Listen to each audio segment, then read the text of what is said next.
मी आपल्या चॅनलचे दोघांचेही मनापासून आभार मानतो। लढा कामगार संघटना प्रभाग समिती 3 याचं प्रायव्हेटायझेशन झाल्यानंतर कोनार कंपनीला सफाई कर्मचाऱ्यांचं कंत्राट देण्यात आलं। त्यात जे 270 कंत्राटी कामगार आहेत, आज लढा कामगार संघटनेची त्या कंत्राटी कामगारांमध्ये शाखा ओपन झालेली आहे। सर्व कामगारांनी लढा कामगार संघटनेचं सदस्यत्व स्वीकारलेलं आहे।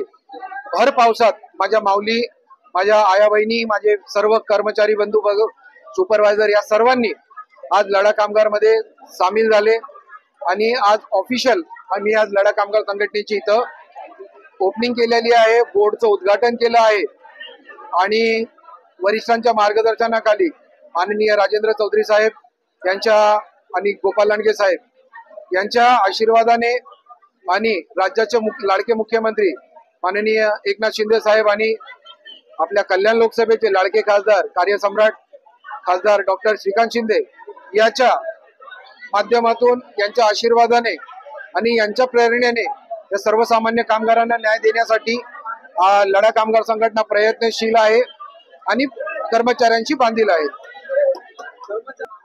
कर्मचाऱ्यांना जे कायद्यामध्ये तरतुदी आहेत, किमान वेतन असेल, वेळेवर वेतन असेल, ESIC असेल, PF असेल किंवा शहरामध्ये वेळोवेळी उद्भवणाऱ्या ज्या समस्या असतात, ज्या कामगारांना रोज पाहाव्या लागतात, अनेक अडचणी असतात, तांत्रिकदृष्ट्या अडचणी असतात, महानगरपालिकेशी निगडीत समस्या असतात, त्या सर्व समस्यांसाठी लढा कामगार संघटना आणि कर्मचारी आणि कंपनी प्रशासन समन्वय साधून त्याच्यावर उपाययोजना करण्यासाठी प्रयत्नशील असतो।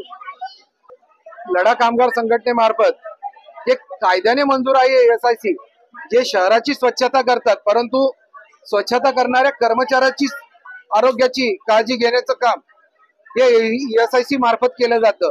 त्या ESICच्या माध्यमातून कामगारांना, त्यांच्या कुटुंबियांना त्यांच्या आरोग्यासाठी उपलब्ध करून देण्याचं म्हणजे औषध उपचार असतील किंवा त्यांच्यावर चांगल्या प्रकारच्या शस्त्रक्रिया किंवा वेळेवर त्यांना जर काही अचानक अडचण आली तर त्यावेळेस उभं राहण्यासाठी लढा कामगार संघटना ही कार्यरत असते।